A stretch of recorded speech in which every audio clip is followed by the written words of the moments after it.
Hey, how you doing? This is John, and welcome to John's Long Box. Wow, we got 5 people already in the chat. I don't have to filibuster like I normally do at the beginning of these. First off, I want to thank everybody. Let's acknowledge the chat. Get everything going. What Geeks Do Network. Hey, John, ready to listen while at work again. Thank you. Working on Sunday. I hope you're getting time and a half.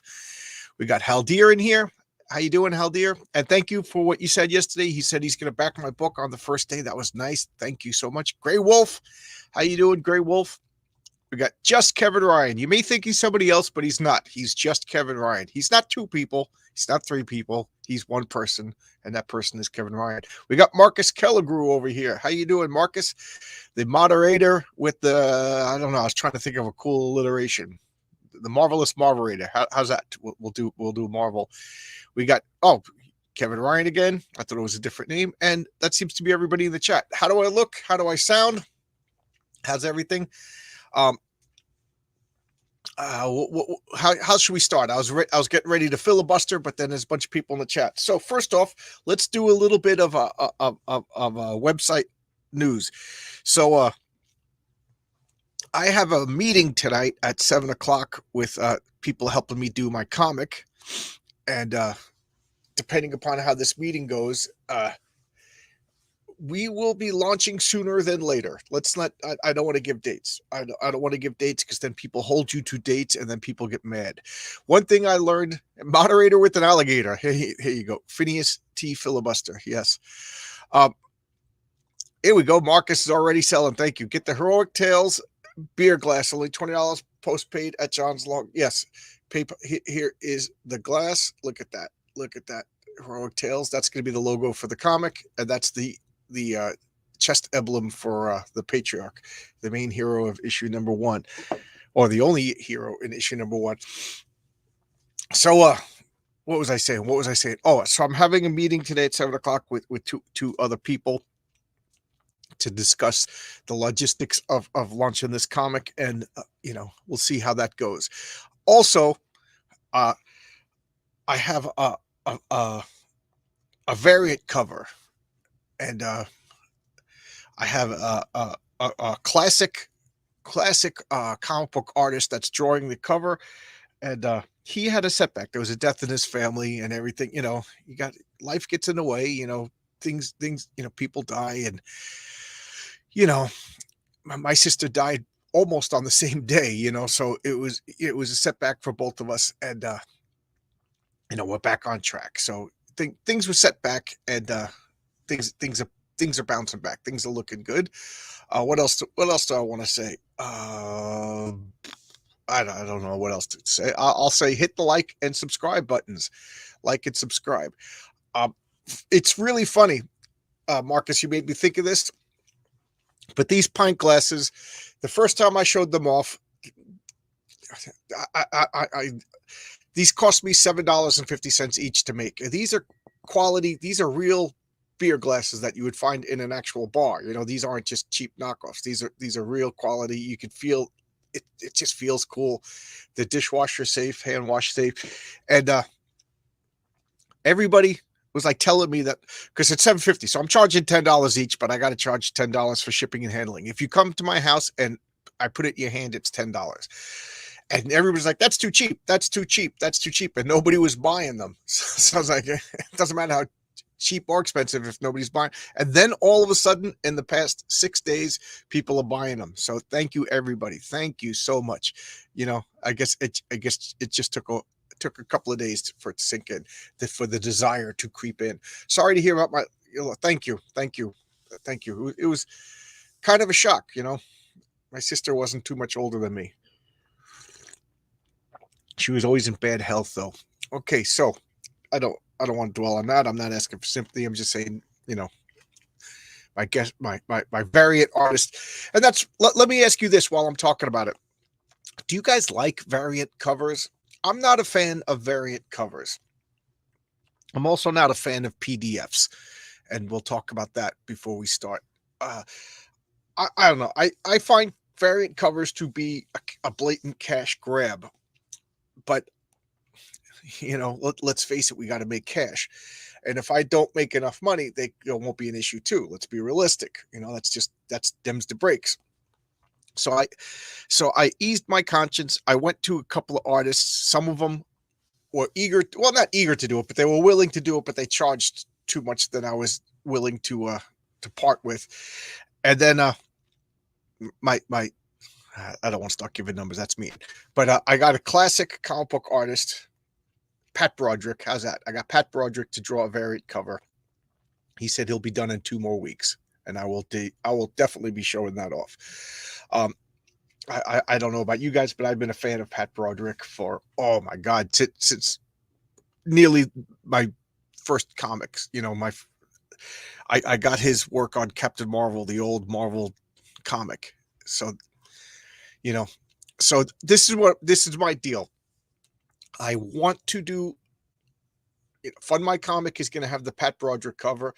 When I go to Indiegogo, I would like to have another cover. And then when I go to Kickstarter, I'm going to finish out my time on Fund My Comic. I'll finish out my time on Indiegogo, and each one will have, that hosting website varied covers. So there'll be 4 covers in all. I don't think that's too ridiculous. And, I'll try to get top quality, classic artists, depending. Don't hold me to it. That's the plan. Let's see if it holds to it. I'm having trouble difficulty speaking the past week, the whole week. If you watch my videos this week, I can't freaking talk. Variant covers are a bit different. Yes. And Pat is a great guy. Yes, he is. Pat Broderick is a legend. Absolutely. Absolutely a legend. So let's see now. This is X-Men #1. And PDFs. I brought that up. I don't like PDFs. I don't read PDFs. I read exactly 1 PDF comic in my entire life. I do not want to read comic books on a screen. I'm also a 55-year-old man. so get off my lawn. But apparently the kids are reading the PDFs.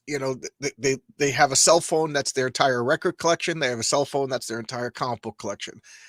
I know. I have a comic book collection. That's my comic book collection. I have CDs, vinyl, and 45s.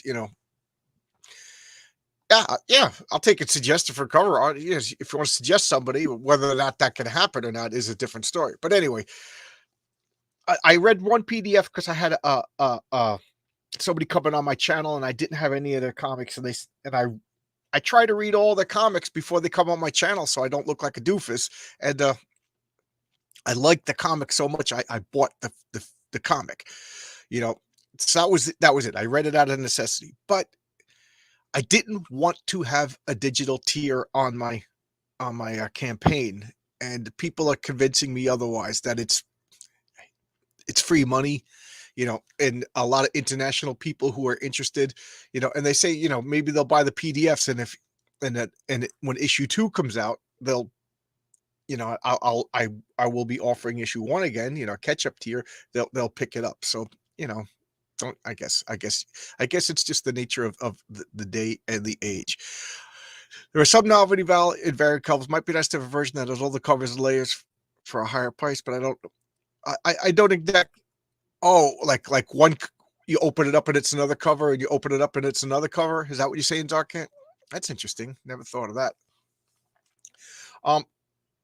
So, and then the deal is, if I make it to issue 6, do a trade paperback, catch up with a different cover, things like that. I have a name for the arc for the first 6 issues. I don't want to reveal it yet because that would be spoilers. Yes, Darkhead says yes. That's interesting. I never thought of that. I like talking to people. They give me cool ideas. So, without further ado, let's dive into X-Men #1. So yes, this is the first appearance of the X-Men. This is classic Jack Kirby, Stan Lee. I out of all of my shows, not to be mean to any of my guests, this is my favorite. This is my favorite because this is what I envisioned my channel to be. Me talking about a comic book and people in the chat interacting, and asking questions and filling me in on things that I didn't know, or correcting me on information that I said wrong, or just making fun of me, calling me fat and old. You know, that's fun. I really enjoy this. So first off, thank you everybody. And second off, I've been getting a lot of encouragement for the comic in the past 2 weeks. I don't know what's happening. So I don't want to get excited. You know what I mean? I don't want to get, but I can't help it. I'm starting to get excited. What is Kevin Ryan says? Yes, all for digital. You will get pirated, but that's a good thing. People who borrow a book tend to want to buy the book. Yeah, that's one of the things people have been telling me, Kevin. That's what I've been hearing. And I don't pirate anything. I just don't believe in it. You know, it's stealing. My mommy. I stole one thing in my life, and I still feel guilty. I told that story. I stole Spider Woman number 16 from a religious bookstore. That's the only thing I could ever remember stealing. But I just laugh at myself how I thought they were gonna like send dogs after me like in a convict movie. But I don't like pirate, but I do know that like when I listen to music on what the hell, Pandora. That's I've been listening to music on Pandora for a year, and I bought 4 vinyl albums from Pandora because of that. You know, so I guess, you know, having access to it does in a way cause sales that I wouldn't normally get. People who want my comic are going to buy my comic. You know, people who are iffy, maybe they'll read it and get it later. Andy Smith would be great. You know what's funny? I have a story set in 1999, and my dream would be to ask Andy and, you know, be able to afford Andy to draw that comic, you know, to make it look like a 90s style, you know, with the big pockets and everything like that, you know. That so yes, Andy Smith is, and especially after meeting him and talking to him, you know, he is a great guy. But he'll probably be busy with his core draft to be doing anything with me. So okay, so let's talk about this comic. As you can see, it's not in the best condition. As you can see, there was tape over here. Somebody pulled it off. This looks, I don't know what this is. Looks like oil got on it, you know. So it's not the best condition. I got this for 2 reasons. I saw it. It is the only X-Men #1 that I saw that wasn't, you know, phenomenally priced, and I could afford it. Let's see. We got another comment here. The reason they play music on the radio is because I made people buy albums. You remember? Yes. I don't remember listening stations. I remember listening stations only from movies and things. I remember they would go in and they would listen to records. But yeah, that's what radio stations were. You hear the music and you buy it, you know. That's what commercials are, you know. That yeah, I agree, you know. Who was saying that they're like, "Oh yeah, people aren't swayed by stuff. People, you know, people are." I was like, "Are you kidding me? Why would they spend $1 million a second on commercials during the Super Bowl if people weren't swayed by what they saw and hear?" Advertising creates like desire, you know. So yeah, I agree. I changed my mind. I will offer a digital tier. I read manga digitally on my e-reader. When I realize I buy it physically, manga. Okay, there you go. There you go. All right, so let's start at the way time. My friend, my my friend Mark and I, he you know, we work together, and he's a comic book collector like myself. And Mark and I, we were like, let's do something on the weekend. Let's do something on the weekend. And he came up with the idea of going to the Joe Koch warehouse in Brooklyn. I don't know if any of you old timers know the Joe Koch warehouse, but you used to see ads for him in comic books. And you know, to me, seeing the the Joe Koch KOCH ads was like seeing Sea Monkeys or Count Dante, you know what I mean, or the Fun Factory. These were just ads I always saw. So I was like, oh wow, we're gonna go to, this is like a real place. This is just not like an imaginary land like a Hero of the Beach or stuff like that. So I was all excited to go. So he picked me up, and we drove out to Brooklyn and went to the Joe Koch warehouse. He called up, made the plans, and that was that. So it was really exciting. We pulled up. It was, you know, anticlimactic because this area in Brooklyn, it's all warehouses. You know, it's kind of creepy, and it looks like supervillains should be out there. You know, there's no cars in the streets. It's all like loading docks and everything. You know, Expect to see Daredevil jump from roof to roof. So we went in, and uh, the front area is open to the public. I think you could just go there and wander around and buy comics, but they have a back room. I think you have to make an appointment or know some. I forget what it is, or like I think once a month or something like that. They have the back room open, but we went in, we wandered around, we spent all day, the people walking around buying, people walking around doing work or whatever. And it's hard to navigate because they buy collections and they just put them in as it goes. So they'll have like all comics A to Z, all comics A to Z, all comics A to Z, but this doesn't mean it's fully stocked. So you kind of have to just stumble around. So we went, and then we bought a bunch of stuff. We went a second time and we bought a bunch of stuff. And then the third time, I don't know if it was the correct time or they just liked us or whatever, but they let us go to the back room and it was cool. So now we're in the back room looking at stuff, and it's the higher priced, more, collectible stuff. And that's what that's what Mark wants to see. So I stumble upon a short box and I pull out the short box, and it's Fantastic Four #1, Amazing Fantasy #1, X-Men #1. And it's just a short box right there. It's all of these like gems, like this box must have been like $1 million worth of comics. And I'm like, and we're both looking at it, and one of the guys walks by and goes, "Oh, you found the good box," and this was in the good box. So I was like, "Oh, wow." It had a price that I could afford. I, I've taken it back. I've seen X-Men #1 at conventions for like, tens of thousands of dollars, stuff I couldn't afford. So I was like, "Oh man, oh man." And I thought about it and I thought about it and I thought about it, and it burned. And so I was telling my wife about it, and she was like, "I'll make you a deal. You know, she'll split it in half." She goes, I'll split it in half. She goes, "But it'll be your birthday, your anniversary, and Christmas gift because all of those are in December.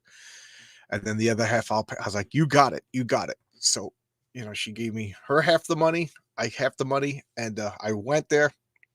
I called up, "Is it still available? Put it aside. I'm coming to get it." And I went.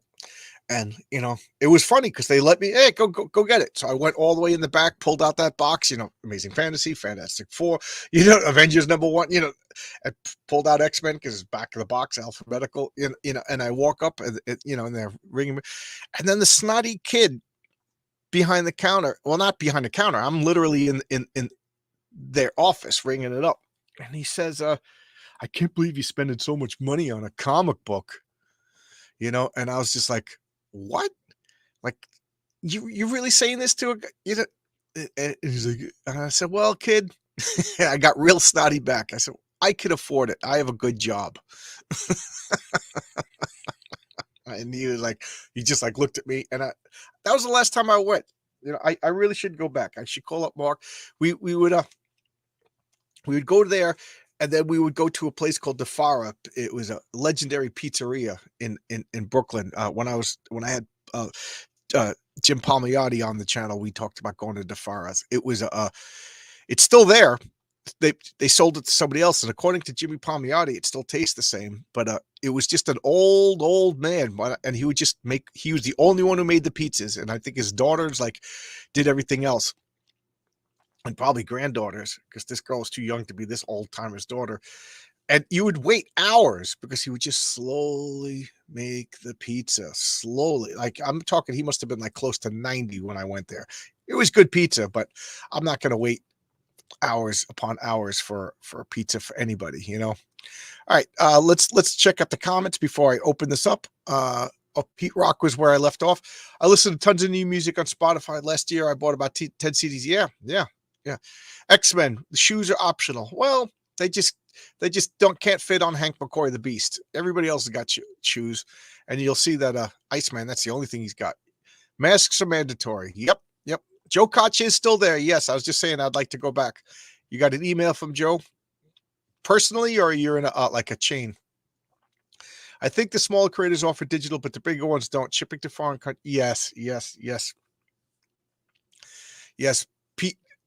Pete and his wife Allison just ordered glasses yesterday, and I went to the post office just as an experiment to see how much it would sell to go from New York to Arizona. To pack it up, wrap it up in a box was $16. That was before even shipping. So I'm wrapping it up and packing it up, and I will mail it. I'll mail it, Pete. Your glasses will be in the mail next Saturday. I can only get to the post office on Saturdays because of my job. What else do I got? What does it taste like? This comic, what does it taste like? It tastes delicious. You want a bite? I'm going to church early today. Have a blessed day. Okay, Zakhan. Just see you. No, just a chain mail from. He picked up 20 long boxes of dollar books. Okay, yeah, and good luck. Good luck sorting them because it's just packed to the gills. Packed to the gills. Okay, so now let's get into the actual comic in the sensational Fantastic Four style. So, X-Men versus Magneto, Earth's most powerful supervillain. So here we got, for those of you who don't know, that's the Angel, Warren Worthington III. This is Hank McCoy, the Beast. Jean Grey, she's called Marvel Girl at this point. This is Scott Summers, sometimes called Slim Summers, Cyclops, and then Bobby Drake, Iceman. And then this is Magneto, who's named Eric Lensher, Magnus. He has a bunch of different names. I have a little problem with the way they keep changing Magneto. Like to me, that's one of the faults of having like 70 years of continuity is people just start like messing with things. Like I thought a perfect example was the Scarlet Witch miniseries, Scarlet Witch 15-issue series that I just finished up. It started out strong, but then they just started making changes for the sake of making changes. Like everybody's got to have a complicated backstory. It's just, I don't know. It just rubs me the wrong way. Here we got this glorious corner box. So here's the story. And Marcus and Kevin will keep me filled in if I mess it up. Stan Lee wanted to make another team book. The X-Men was selling like gangbusters. The Avengers were selling like gangbusters. So it's time for another team book. But this time, just like the Fantastic Four, it was going to be all new original characters. They didn't really have too many characters other than Spider-Man that they could put on a team. So they made up a team. It's like a squad. They all have the same uniforms. And he said he was tired of coming up with origins. So he just said that they were born with the powers. They were mutants. They were born with these abilities. And then the whole concept kind of came from that. The whole idea of Stan Lee making it a civil rights allegory, that came later. It was born out of laziness. Just like my character, the Patriarch, was born out of a joke, and I fell in love with the character and made him a real serious character. So that's it. So Stan Lee just was like, I'm tired of coming up with origins. They're born with the powers. And then he ran it by Martin Goodman, and he wanted to call the comic The Mutants. And I think that would have been a great title, The Mutants. The Mutants. It's a focus. It's a great name. Shows you everything. It's mysterious. Perfect. And he didn't like it. He's like, no, nobody knows what the mutants means. And then and Stan Lee, to his credit, said, kids are not dumb. They'll look it up and they'll learn. They will learn. Look at how many concepts comic books have taught us. Mutants would have been so they made it the X-Men, which now after 60 years. Over 60 years of repetition, it's become like a common name.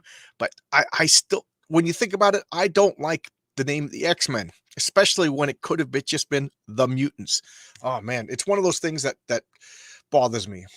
X-Men, like X-Men, random. I don't know. It makes sense now. That's because of forced repetition, but Mutants would have been a great title. So we got comments over here. We got Like Snow in August, Slim Summers. Yep. Odin Dasco. Hey, Odin, how you doing? Thanks for sharing the Gems You Collection. You're doing the Lord's work. Yep. Odin will be coming on my channel soon. Great guy. Very talented. Thanks, Odin. We were on a nerd bacon together last Thursday. What do we got here? X-Men #1, published for sale July 2nd, 1963, printed in Waterbury, Connecticut. There you go. All right, so now I told everything. Let's open up, and you guys can all understand why I'm being careful. So we got boys, men, my new secret Dynaflex method. Okay, and then we got the first panel over here. I'm sorry. Maybe I shouldn't move the tripod. That'll give everybody motion sickness. I'll just put it back where it was. Okay. Forgive moving the tripod. I was trying to, I guess I got to move the comic. Okay. So let's go to this first panel. We got Creepy Xavier. Yes, I'm not a fan of Charles Xavier. He is the most morally dubious superhero in comics. I'm not going to say he's the morally worst because those would be villains, but everywhere Xavier goes, trouble follows. You know, how many times do you have to turn into a villain before you realize, hey, maybe I should do something about myself? So here he is. He's just in a wheelchair. Now, Kevin, your assignment right now is what is the publishing date of the Doom Patrol? Okay, because the Doom Patrol is the DC version, and so what we have here is we have a handicapped guy in a wheelchair leading a team of misfit heroes. The Doom Patrol, we have the chief who's crippled, handicapped man leading a team of misfits. You know, and Anton Drake at first said that it was an outright theft, and then he softened his stance. I don't know. I don't know the inside baseball in that story. You know, is it a coincidence? I don't know. So there we go. Excellent establishing page. Yeah, I agree. And Marcus says Stan's right hand man Sal Brodsky inked the cover. Cool. And yes, they were months apart. The Doom Patrol and the X-Men. So I don't know. Did they steal? Anton Drake said that they did, and then he said they didn't. So I don't know. So here he is. He's thinking, and he summons the X-Men. Great establishing shot. You kind of, you know, except for Cyclops over here, you kind of know what they could do. So written by Stan Lee, drawn by Jack Kirby, inked by Paul Reinman, who is a name I'm not too familiar with. Is Odin, Marcus, Kevin, do you know more about Paul Reinman? If you do, please put it in the chat. And lettered by Sal Rosen. Now, you know, there we go. Look at that.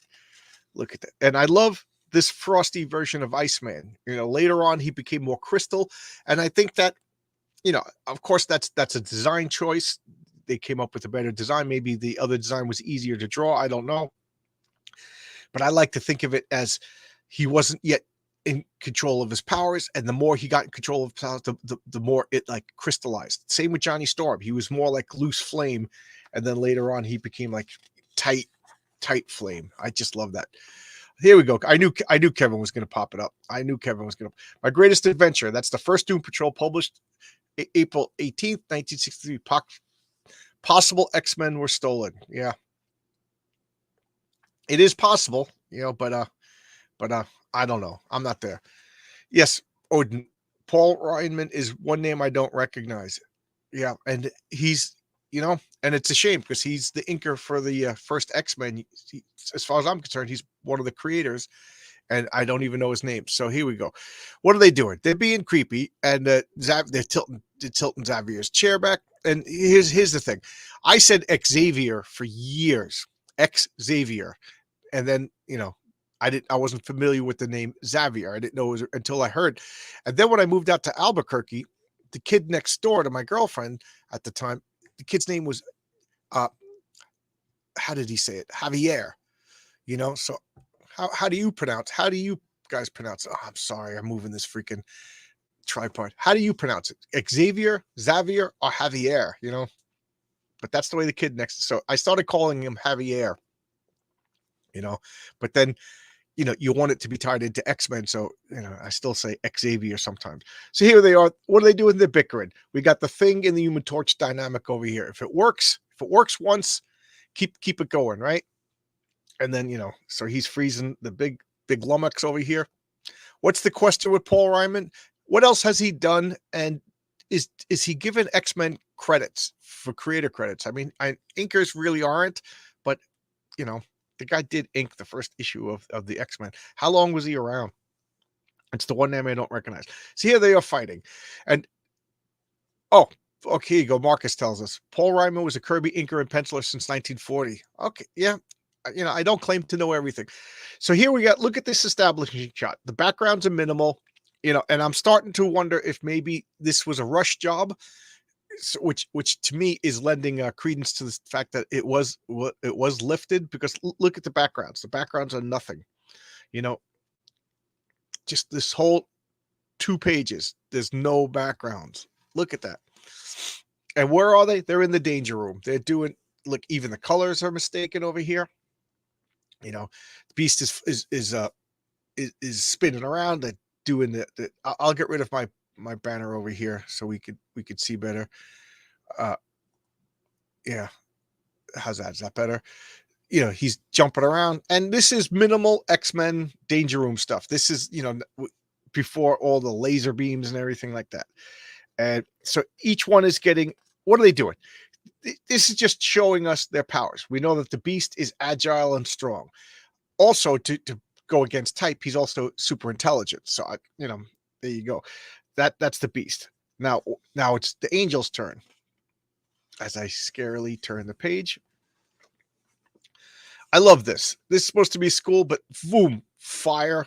Look at the gray backgrounds. Note the lack. So what are we at? Page 5, and there's really no backgrounds. Oh, I never really paid attention to that before. Look at this thing. This could kill them. You know, this is supposed to be school. Keep in mind, they're supposed to be like 16 years old. You know, the kids. This freaking death machine is going to crush his face, and then a Sonic. You know, and he's about to fall down. And what does he do? He starts flapping his wing and hovering. So we're establishing everybody. Now, Bobby Drake, he's the kid. He could be anywhere between 12 and 14 at this point. You know, if everybody else is 16, he's supposed to be significantly younger to the point, and you'll see, I'll bring it up in the panel, but he's supposed to be like significantly younger. I'll leave it at that right now. So what's he doing? He's showing his powers. You know, he's making himself snowman, and Beast just throws a freaking bowling ball at him. You know what I mean? These are supposed to be teenagers, you know, and that, so he makes an ice sculpture. So I always thought that ice powers were, in my role-playing game, Kevin can back me up on this. He plays villain vigilantes also. If you have a smart player with ice powers, they could dominate the game. They are really powerful. And look, whoever said boots were optional, we got boots. And again, we're on page 5, and there's really no backgrounds. But you know what? I've read reprints of this comic. I've had this comic for years.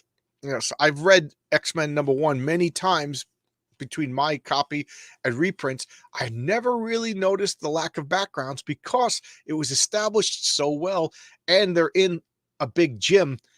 Real clever way to work around the lack of background. So Kevin and Marcus and anybody, what do you think? You think this was stolen? Do you think this was rushed? Do you think it's a coincidence? I'm just curious.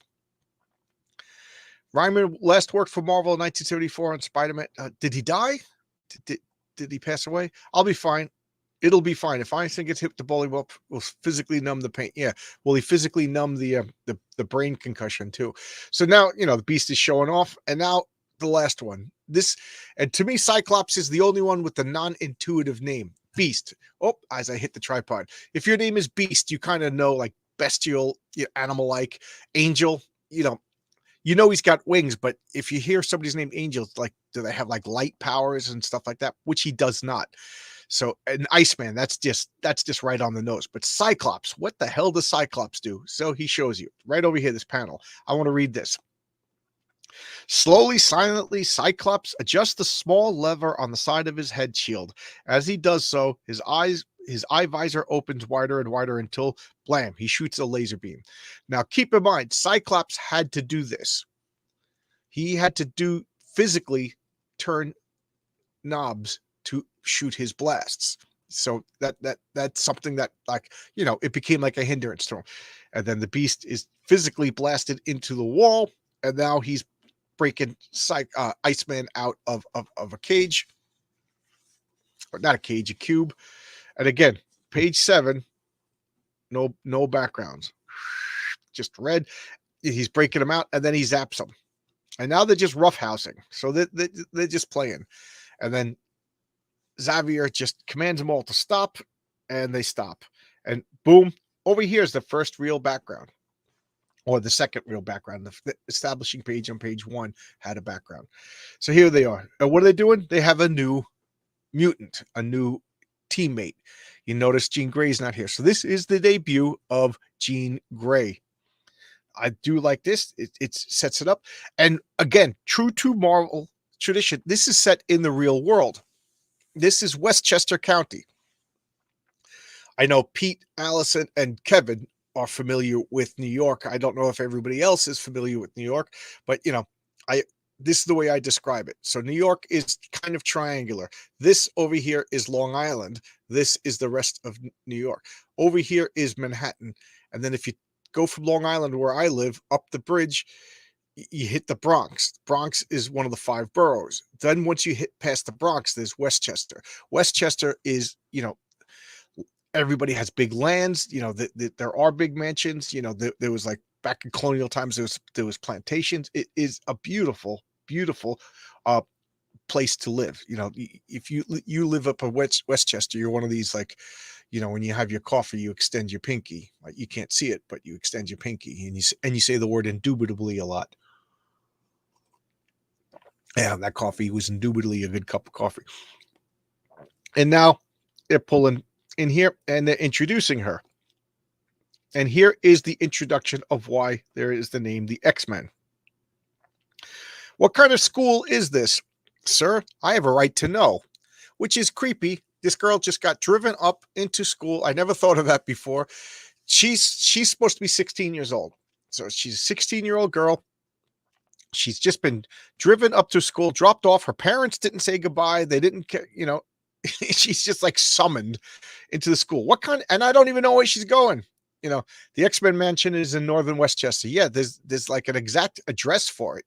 I wonder what's really there. I wonder if there is a mansion up there that they use as a model, because the house kind of does look like Casa Loma in Toronto.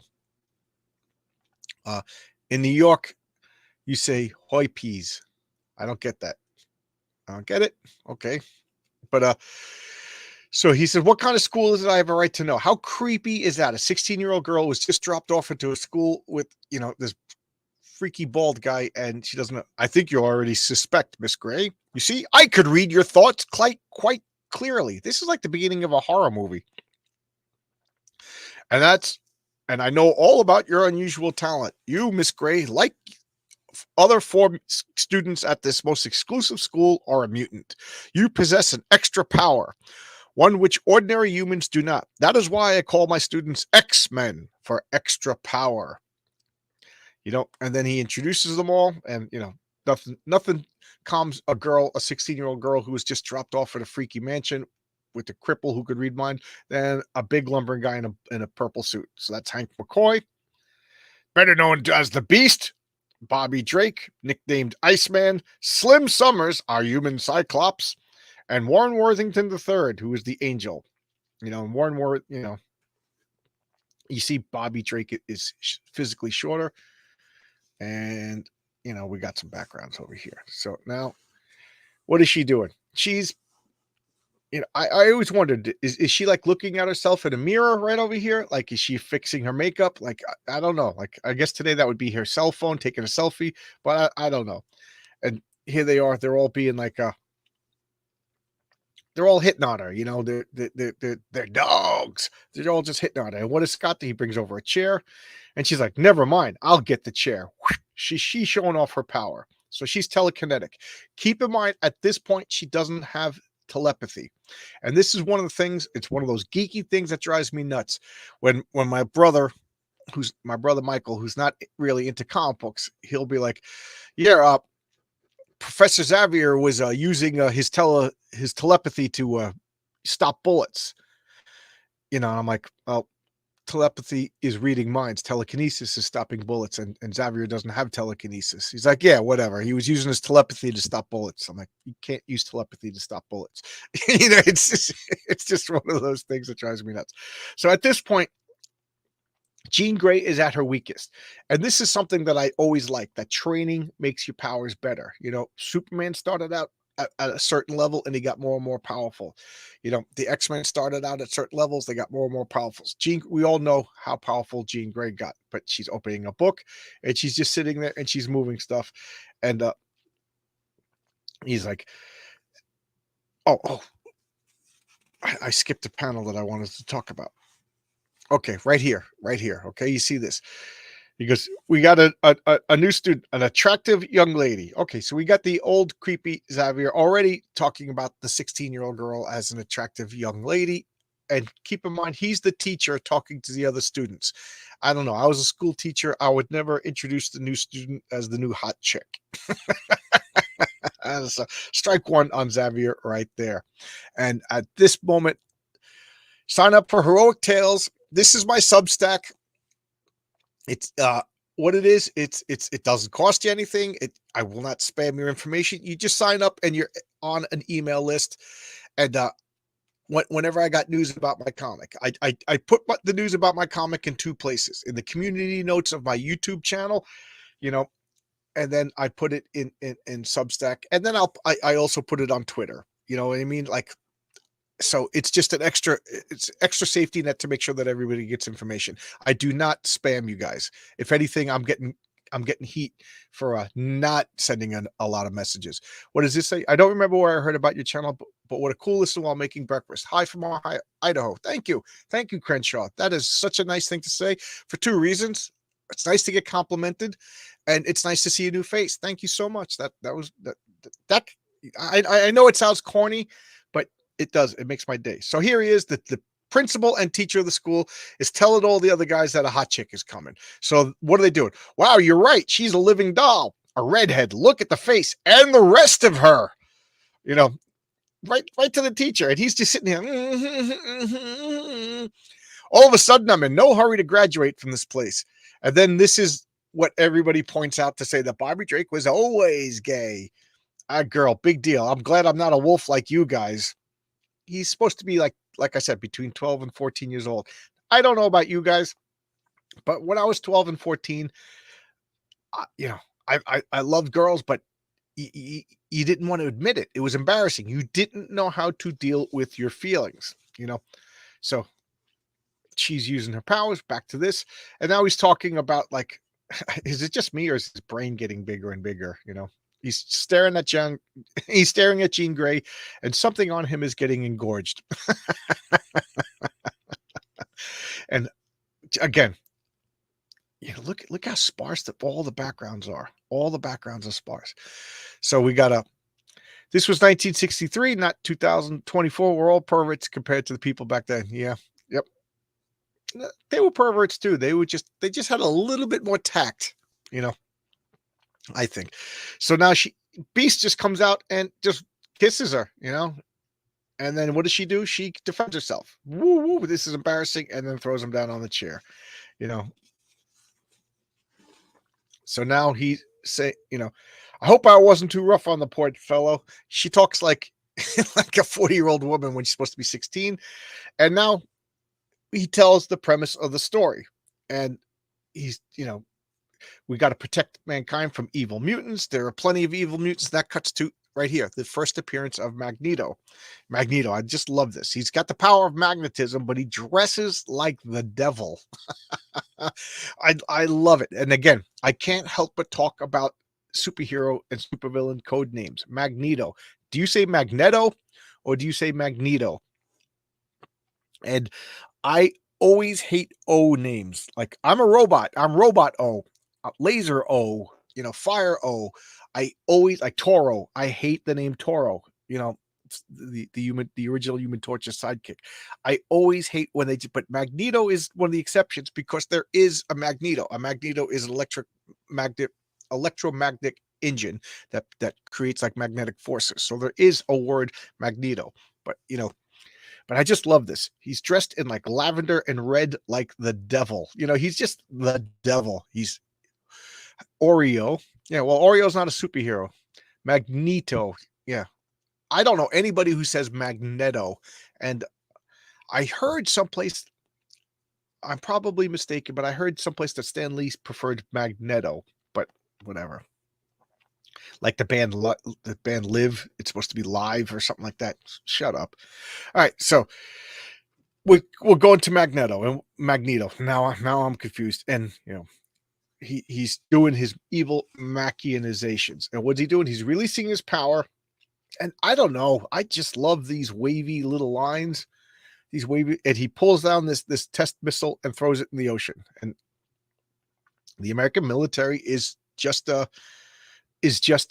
justifiably concerned. We'll say concerned. What's going on? I love he wears a hat that says NASA with without a clunky little word. Meanwhile, at NASA base right here, this establishes where we are. And time is a little funny because instantly we're going to, so it's got to be at least hours, if not a day, and then what's going on? The machine guns take it over and just firing. Boom, boom, boom, boom, boom, boom, boom, boom. It's up to your imagination to decide whether or not people are getting killed or not. Is the gun just firing and people are getting out of the way? Now a tank is going after it. And I love this General Thunderbolt Ross looking guy. Look up in the sky, surrender or I'll take the base by force. Why is Magneto taking over this base? Because he's taken over the base. It really doesn't make sense. This is over the top evil for the sake of evil, scheming for the sake of scheming, bad guy for the sake of bad guy, villain at this point. Magneto became and this isn't how is this helping civil rights? You know what I mean? Like that whole thing became later. This is just typical maniac supervillain stuff. And for most of his career, like I got his appearances in the Defenders and the event. He was a raving lunatic. Now you could argue this is some real geeky knowledge that when he was de-aged by the space alien Eric the Red and he was transformed into a baby, that kind of reset him and gave him a new personality, because the appearances after that, he kind of became like this mutant rights activist. But at this point, he was just a raving lunatic, crazy-eyed maniac, and Andy was a lot more fun. Magneto, what is this, a joke? Look at these faces. Just something about these faces, just old-fashioned. I just love this. I love this. And look, white background. We got the blue. We got the yellow ground. Each panel has a whole different color scheme, because we can't just. I gotta move this easel around because I don't want to hit the tripod, and I really don't want to hit the fondle the comic too much. I'm sure everybody can understand. So now we got this page over here. Oh, look, that's by policy. Every time I turn a page, I adjust the comments. So we got Cornholio. Yes, Cornholio, which is another exception to the O. Cornholio is a perfect supervillain name. Cornholio. Magneto's taken over Cape Canaveral. Kirby drew more backgrounds after Stan found some artists to take some of the art load off of him. Yes, you might be right. This might be evidence against the fact that it was stolen, that this is just overworked Kirby. You're absolutely right. The fact that I didn't notice the sparse backgrounds until just now is evidence of what a master Jack Kirby is. You really didn't need him. Didn't take it away. This is still an excellent comic. Excellent. Allison, are you watching? Allison, are you watching? Say something. Allison's Pete's wife. She's getting interested in comics. Javier or Xavier or Xavier was not based on MLK. He was based on Yul Brynner. Yes, physically, because obviously he was not physically based on Martin Luther King. Hey, Past Master Dan, good to see you. Holla chat. How you doing? Good to see you. Wow, we got 12 people watching. I think the most I had on a Sunday Comics was like 28. Again, I love these magnetic rays that like just bend. They don't travel like normal electromagnetic radiation. They just bend, and he activates this missile, and the missile just goes into the sea and narrowly misses the ship. And he's what is Magneto doing? He's toying with the military. He's like, you can't stop me, because we got to find this Magneto. And then he just walks in like an emperor.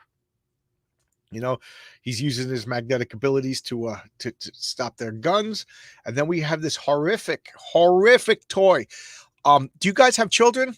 You ladies have children? Hey, Lacey Lee, where's Lacey Lee today? Hey, Brax, do you guys have children? Do you hate them? Buy this for them. Buy this toy, stand it in their room. It even has feet. Just put it in a room and then tell them, I will only take this toy away if you do good in school. Watch how their grades improve. So now we got, look at the stride. I love this stride. He's just walking in like, I'm a walking. Yes, indeed. I'm a talking. And, they're throwing stuff at him. They're trying to deal with him. This guy's blowing up. This guy looks like he's eating a Snickers bar. What not? You can't fight. You can't fight him. Eat a Snickers bar. And he's just repelling them all. Again, I don't know, Marcus. Marcus, have you ever played Villains of Vigilante? I know Kevin plays, and I think Kevin is starting up playing again. If you played Villains Vigilantes and you have a character with magnetic powers, if they're a clever player, man, they could dominate the game. Ice powers, magnetic powers. Oh man, what would be a good name for somebody with magnetic powers and ice powers? Ice magnet. Cold magnet. I don't know. I'm being stupid. Cold iron. Cold steel. I don't know. So here we got a Magneto just roping everybody in. And then look at this. Tell me this isn't a mistake. Tell me this isn't a mistake right over here. We got Army Man, Army Man, Army Man. And then Magneto is cut off by the word balloon. What would you do to fix it? I would have put the word balloons down below and seen their faces. But look at this. Wrong, General. I have all the time in the world for now. I am the miraculous Magneto. Claim this entire installation. Couldn't he just said, I'm taking over? I'm taking over. I'm the boss now. This, if you ask me, is a mistake. And this is why lettering is important. Most of the time you do not notice the lettering. That means it's done well. Unless it's just a spectacular job of like why can't I think like Howard Chaykin would put the lettering into the comics as part of the panel, or Will Eisner was famous for doing that, but most of the time you don't notice the lettering. Just like subtitles, once you get used to reading subtitles, you just like absorb them. You just like glance at them, read them, and your eye gets trained to read and then go back to the image. Look at that. Just cats are killing me. But this is just egregiously bad. This is just bad. There's no pointer. This is just awful. This lettering right here, that word balloon. Stan, you should know better. I mean, I know they wanted to show how he's just like a loquacious not magnanimous.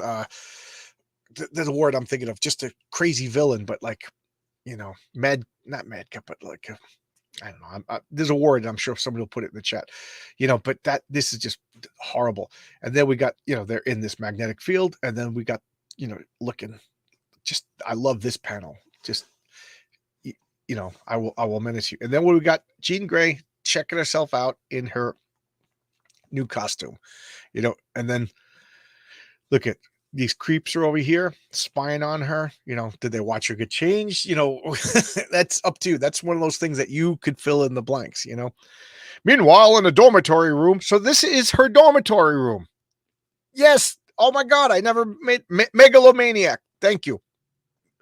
Maniacal, megalomaniac. That's the word I was looking for. Thank you. Thank you. Thank you.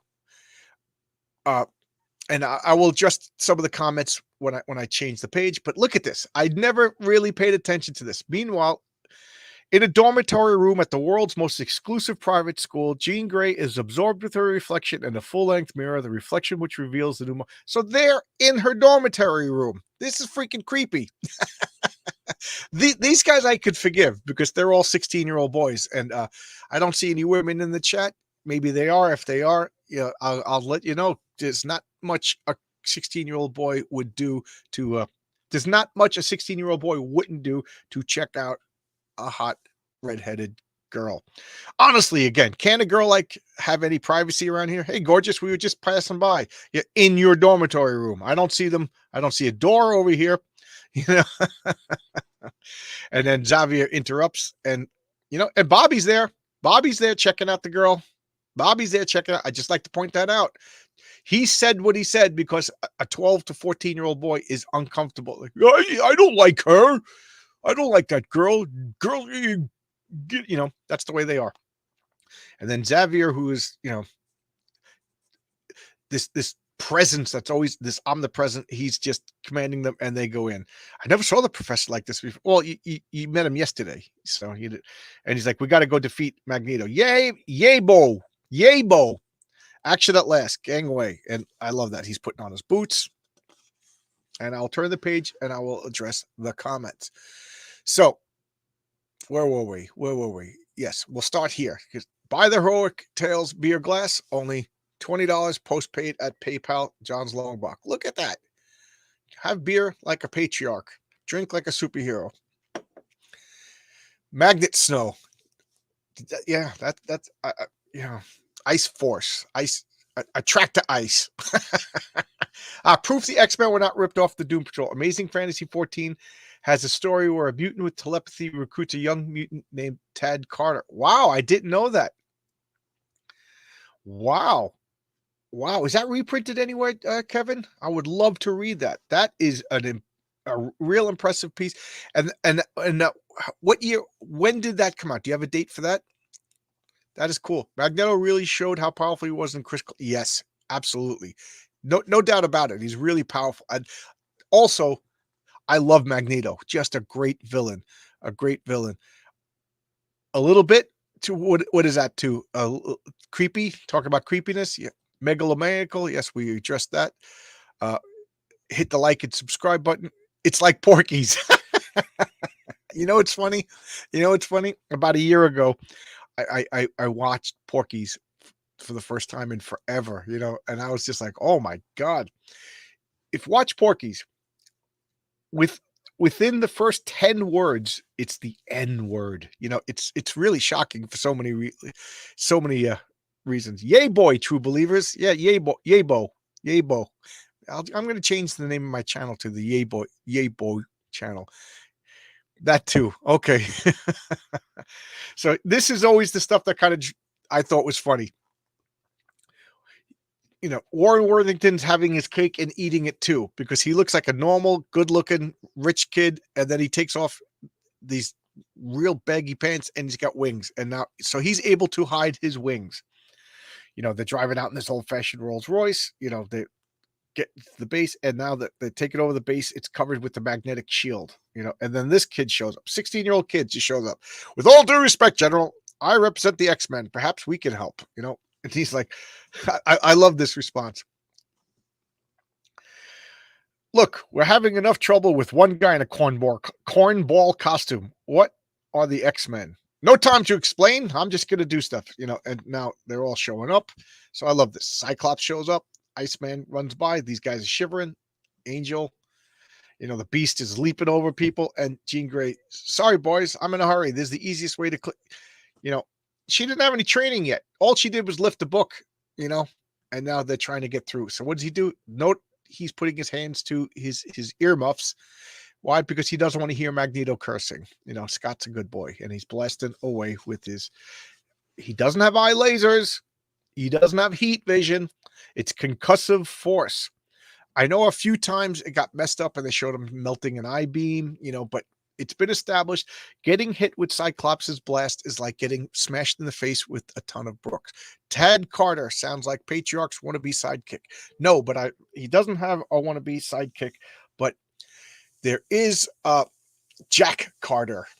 Jack Carter is the secret identity of another superhero who will be debuting in Heroic Tales if I make it to around issue 7 or 8.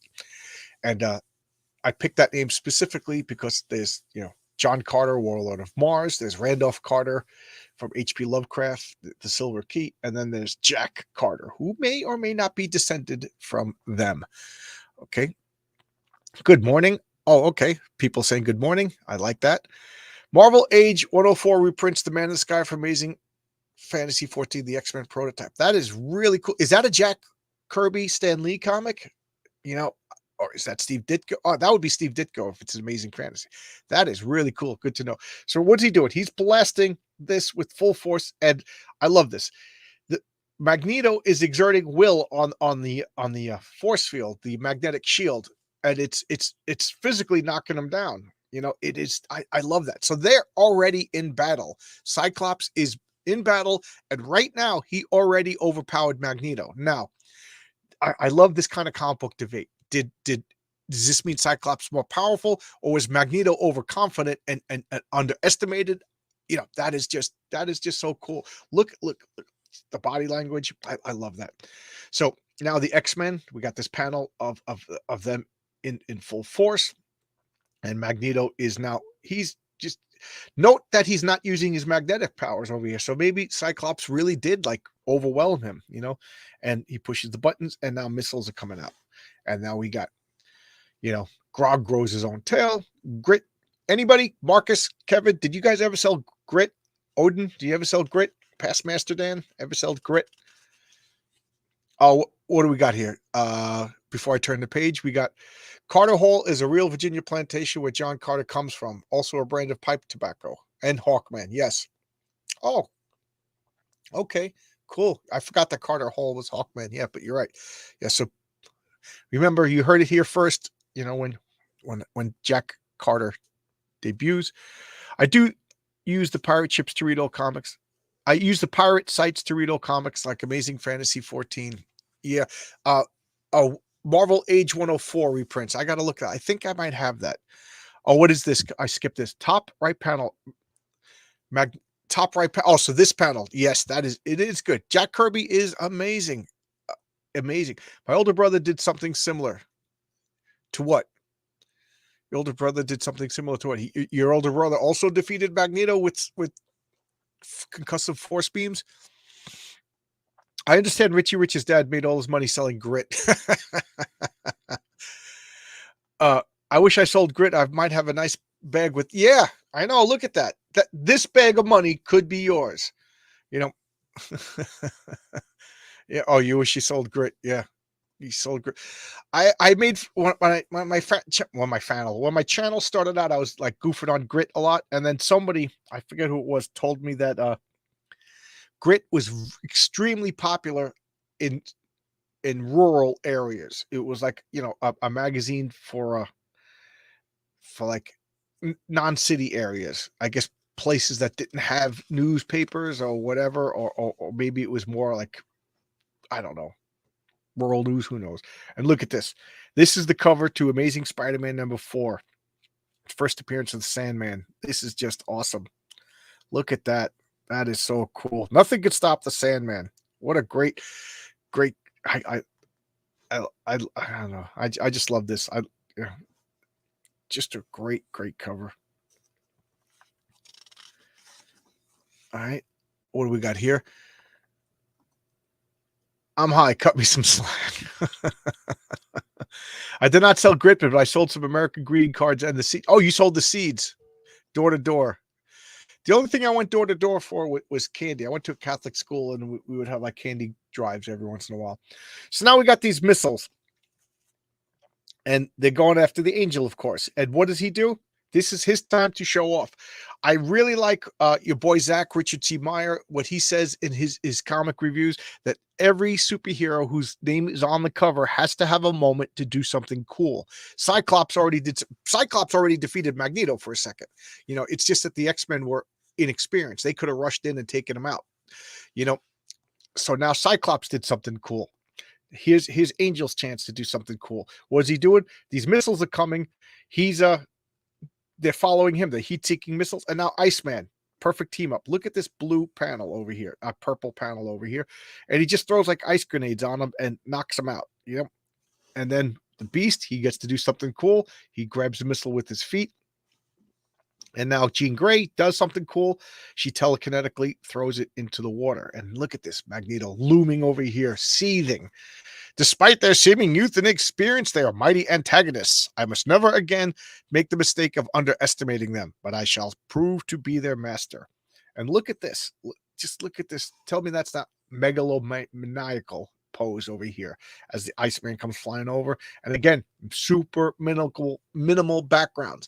And given all the evidence that Kevin and Marcus just brought up, I'm starting to incline that this is probably due to Jack Kirby being overworked more than any nefarious, for two reasons. Jack was overworked, and I don't want to sign nefarious reasons unless I can prove it.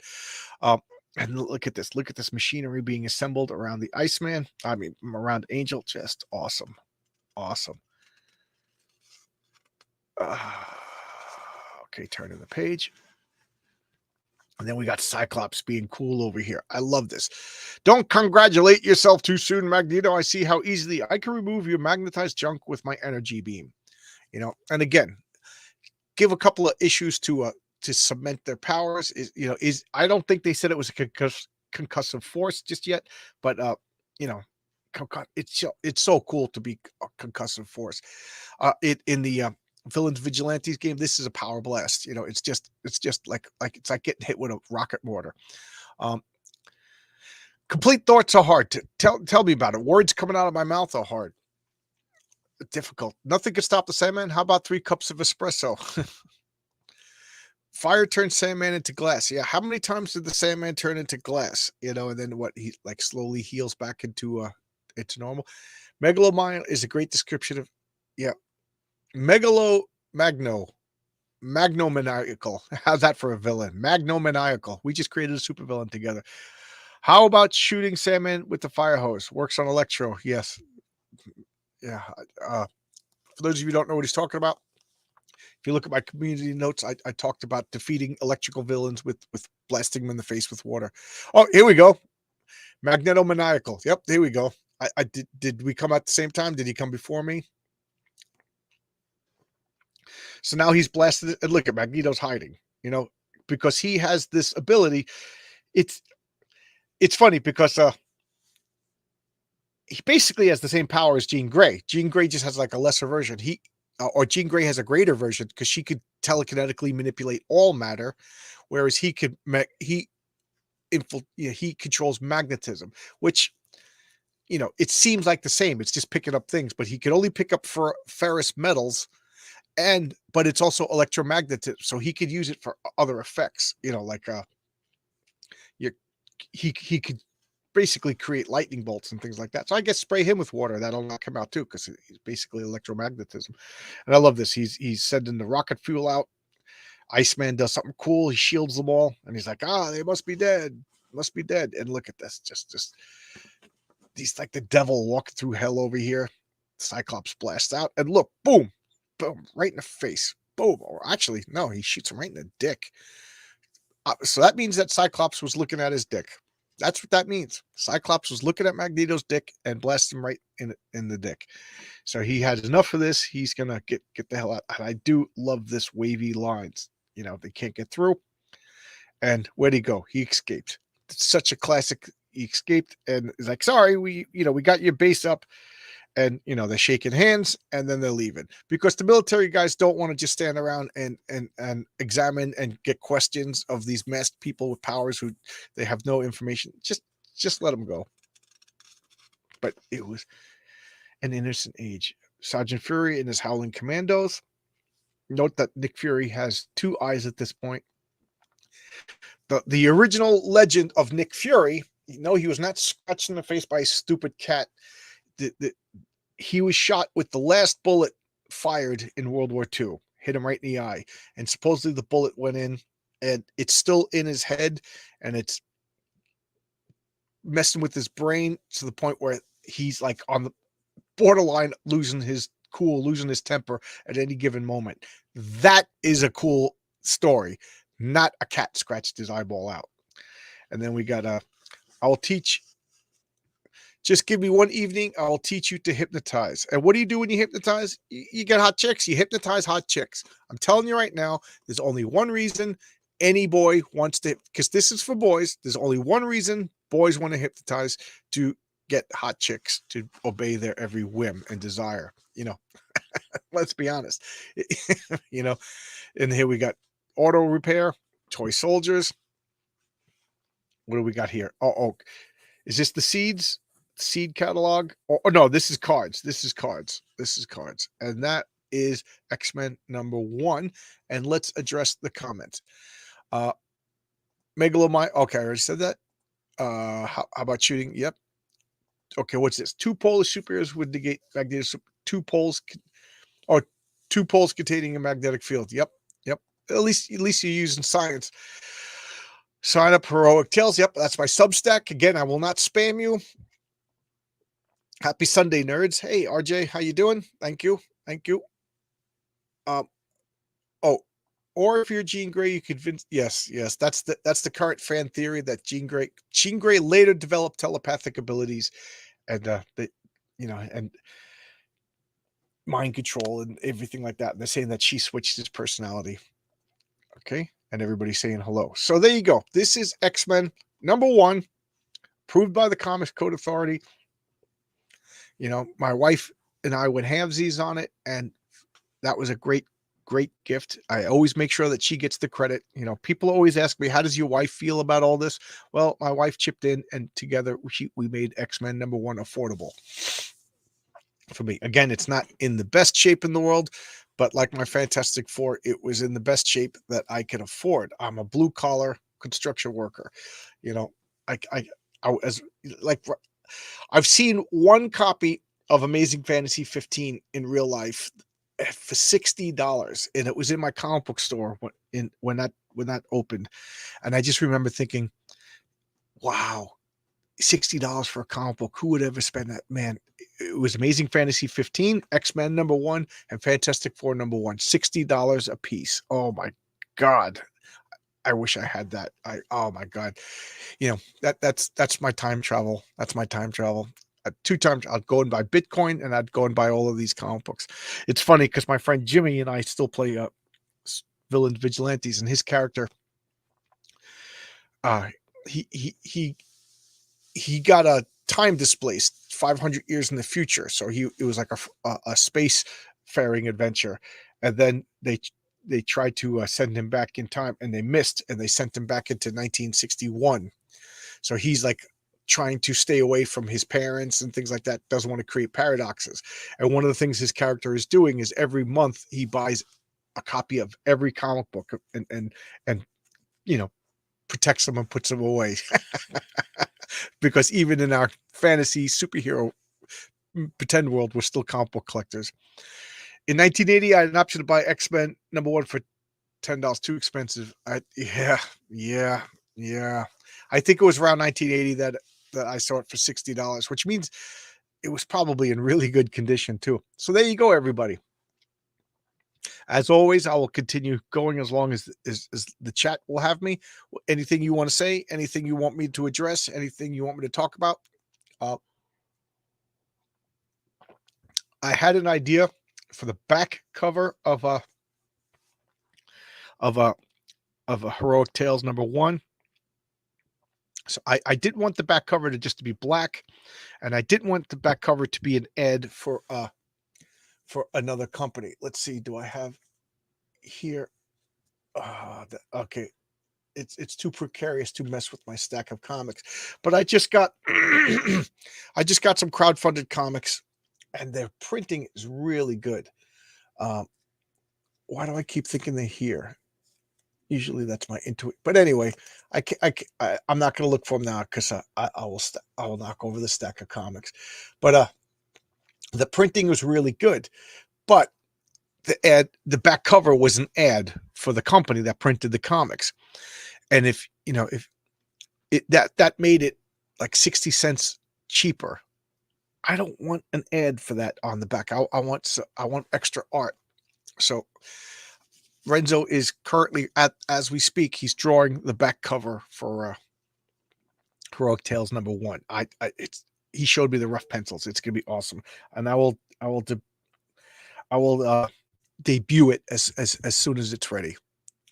Let's see, Odin. By the way, Odin is my favorite character in all of mythology and legend. Jean Grey, I'll use my power to make Cyclops look at Magneto's dick. It'll help him win and be funny at the same time. You missed my count. What if Jean Grey had squeezed Magneto? Yeah, you know, yeah, it's funny because when you do play superhero role playing games, you can see how dangerous any power could be if you really wanted to be cruel. And that's why in the rule book of Villains Vigilantes, they say, anybody who wants to play a villain, it literally says in the rule book, anybody who wants to play a villain, you would have to wonder why they would be sitting at your table or something to that effect. Well, every once in a while, all my players, they inevitably ask, can we play villains? And I say, yes. with two caveats. Everybody on the team has to be villains, and don't get too attached to your characters, because you don't think I have superheroes that could beat the crap out of all of you guys, and you're going to get arrested or killed. So, usually it's a small one shot. Let's get this out of us. But it's amazing how much destruction you could cause as a villain superhero. Jack and Stan really hit it big. Stack and Jan really didn't hit it big with the X-Men. Yes, you're absolutely right. The X-Men sold really poorly. First off, it was a bi-monthly, meaning it came out every other month. And bi-monthly was like the kiss of death for comics. Kids have short attention spans. And quickly, I'm going to say around issue 7 or so, they dropped the whole mutant thing, and it just became adventure comic books. They teamed up with the FBI, and they were taking out supervillains. Stan thought that the whole mutant thing was getting tired. They kind of forget about that.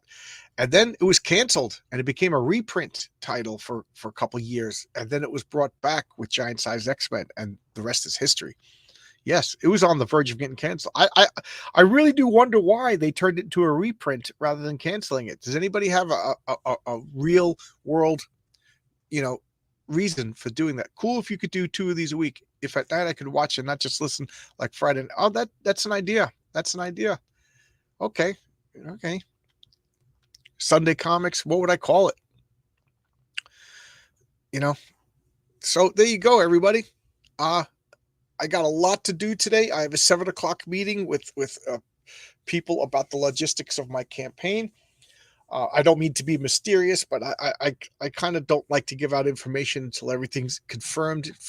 For the main reason, how many YouTubers promise things and then couldn't deliver it, and then I kind of get annoyed. I'm like, oh man.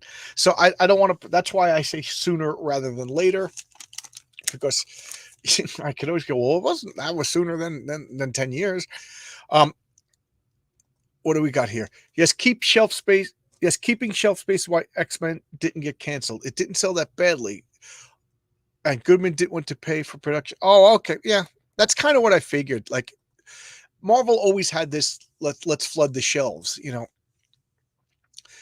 Remember, the first couple of years of Marvel Comics, Marvel was being distributed by basically DC, and part of the deal was they limited the amount of comics, and that's why they had the Tales to Astonish, Tales of Suspense and Strange Tales split down the middle with 2 different characters, because they were trying to get as many of their characters out, but they had limited comics. And then when that deal ended, all the splits became double. So Marvel kind of like doubled their output, as far as magazines.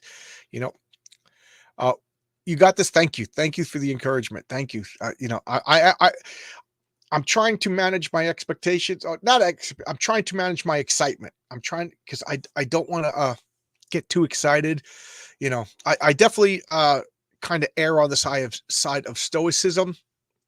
I do believe in like that is it Greek or Roman stoicism, meaning like manage your emotions, try to keep level, because they believe that suffering is from, if you get too happy, you could fall. And if you get too sad, if you keep your emotions like this, you don't suffer.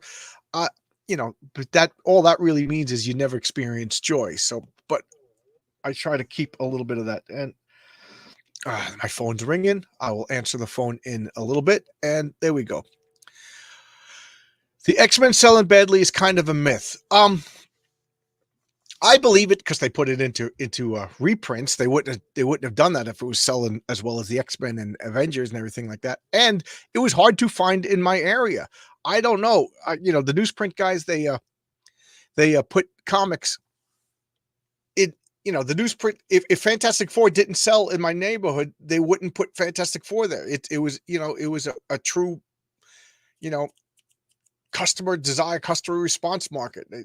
I'm buy and sell demand. I got flustered because the phone rang. Focus. So, Defenders, X-Men, Doctor Strange, and Ghost Rider were hard, and forget about Shang-Chi and forget about Iron Man, Power Man, Iron Fist. It sold. Wow, that is nice. Yeah, wow, that is amazing. Can you imagine if comics sold those numbers today? Oh my God, that is awesome. That is awesome. Comic-Con. Yeah. Can you imagine that? 250,000 copies each month. Oh man, how hell, Kevin, that just angers me. But that you know that X-Men was, the legend has it that X-Men was the poor seller, and it was still selling numbers that would just be phenomenal hits today. Oh my god. I actually got like angry at the state of the comic industry. All right. Uh, I'm gonna get going. I got a lot to do. I got to drive to Queens today. I got to take care. There's an old lady that I used to live next door to. I take her food shopping every other Sunday, and I got to do that and it's pouring rain out, so that's always a hassle. And then I got to take her home, and then get home in time for my meeting at 7 o'clock. So if you guys have a good Sunday, have a kick-ass rest of the day. Absolutely, absolutely. I got a lot to do. I'm really excited. I'm trying to manage my excitement. One last time, these I'm trying to sell them. I might have to raise the price once the comic launches because I'm actually seeing how much it costs to ship. Oh my god, how much is it cost to ship is ridiculous. But so right now it's the pre-launch sale at $20. What Geeks Do Network. Thank you for watching. You guys make this fun. Otherwise, it would just be me talking to a comic book, and that would be weird. That would be very weird. So, thanks a lot, guys. Again, this is my favorite thing that I do on this channel. I don't mean to be mean. Like Odin's coming on my channel, so I don't want to be like, oh, I don't like talking to you as much.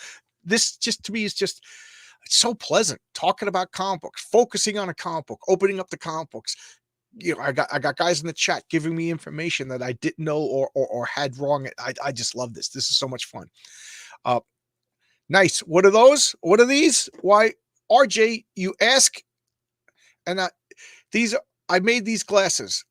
This is my comic book that's coming out. My comic book is called Heroic Tales. Look at that logo. It's a love letter to these old Marvel and DC comics. Look, so I got this logo made by Nick Axe, just a freaking genius. I love that. It invokes classic old comic books. And then this is the laurel wreath symbol, which is the symbol that the patriarch, the hero of issue 1, this is his chest emblem. And I have it on good authority, Marcus Gallagher, that this is hard to draw. So I'm sorry, but it's just so cool looking. You got to see the scribble that I drew, and I sent it to Renzo Rodriguez, the artist for Heroic Tales. Just amazing. He drew this out, and he sent me like I don't know, like a high resolution image so I could use this. And then I put, oh, this is just so good. So this is $20 post paid. Again, it cost me $7.50 to make the glass. If you were like if I go to a convention and I bring the glasses, I'll charge $10 each. I'm charging another 10 for shipping. I'm a good dude. Thank you. How much is the glass shipping to Canada for the glass? I'm charging $10. 10, and this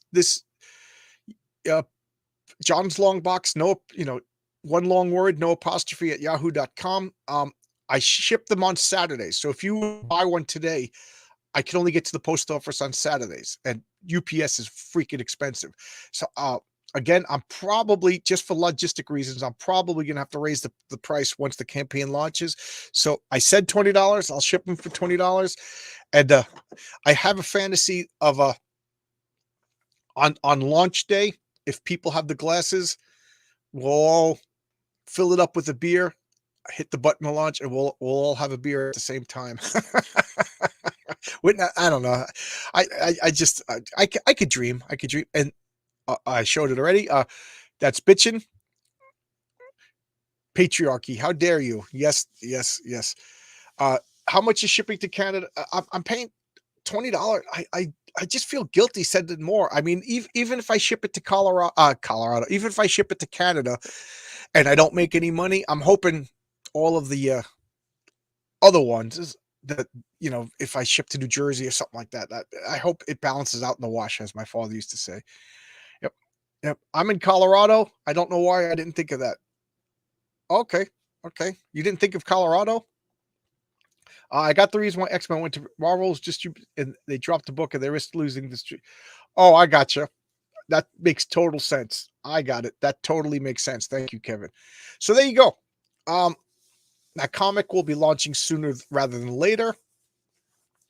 I'm I found a guy that will actually make patches, so I'm thinking of making patches that like you could sew onto the sleeve or hat. Um, I would like to do t-shirts and hats and stuff like that, but I think I will save that. If the comic is a success, I'm going to open up a store, like a web page store you could buy directly from me, and I'll have extra stuff. Like I already ordered coins. Do I have a coin over here to show? Of course not. Of course I do not have a coin over here. It's only been sitting on this desk for months, and now that I want to show it to you, it's not there. But I have coins made. They will be shipping in a little bit, and as soon as I get the coins, I'll show you. But the coins, on one side of the coin, it says Heroic Tales. You know, it's like a little bronze coin, and then it'll have the laurel wreath symbol for the patriarch, and uh, those will be add-ons. You could buy them, but if I hit a stretch goal, I'm going to throw a coin into everybody's package, and everybody will get a coin. If you like me, I like coins. I like coins much more than stickers. But people want stickers. You know, I'm thinking about making cards. You know, there's a lot of stuff and that's one of the things I'm talking to guys tonight to see, like logistics. I don't want to promise everything. So these aren't promises. These are ideas at this point. The only thing that's really definitely happening is the comic, these pint glasses, because when I ordered them, they said they would take 2 to 3 months. They showed up in a week. So I was like, oh, you know, and then the coins, they say 2 to 3 months. So I ordered them both on the same day. I got the glasses. I didn't get the coins.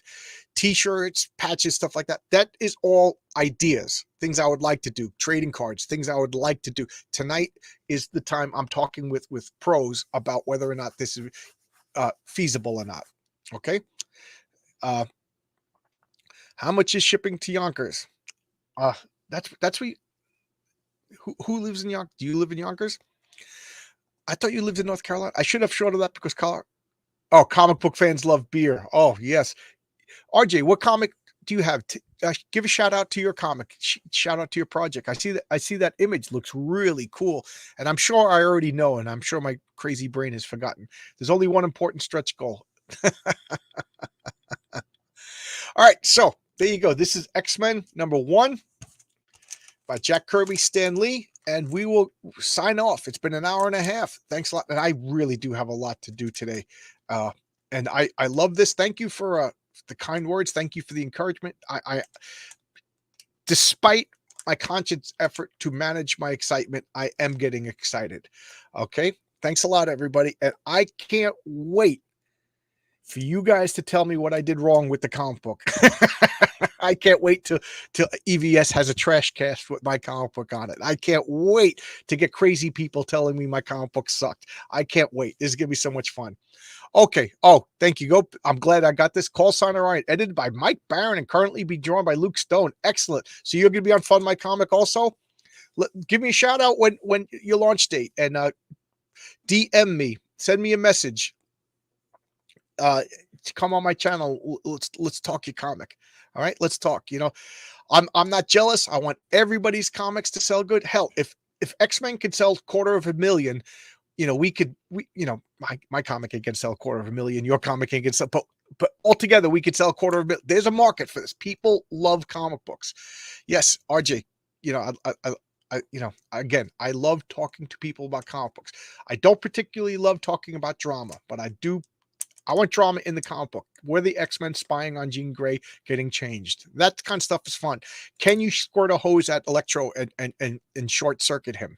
That kind of stuff I love talking about. But I don't want to talk about EVS and Luke, Eric July fighting and stuff like that. You know, they can fight. They're big boys. I could be over here talking to you about X-Men #1 and stuff like that. All right. It's about the comic books. It's about the comic books. It's kind of about the creators, you know, but it's about this wondrous childlike love of the medium. That's what it's about. All right. And at that maudlin, not maudlin, Pollyanna sappy thing, I will sign off. Thanks a lot. And Tomorrow will be a regular video. Maybe I'll do my Monday music, and then Tuesday I'm having Rob Feldman. Oh, geez! As I hit the tripod, he's the creator of Psycho KO. He will be on, and we'll be talking about whatever it is he's talking about. All right, I'll see you. Bye bye.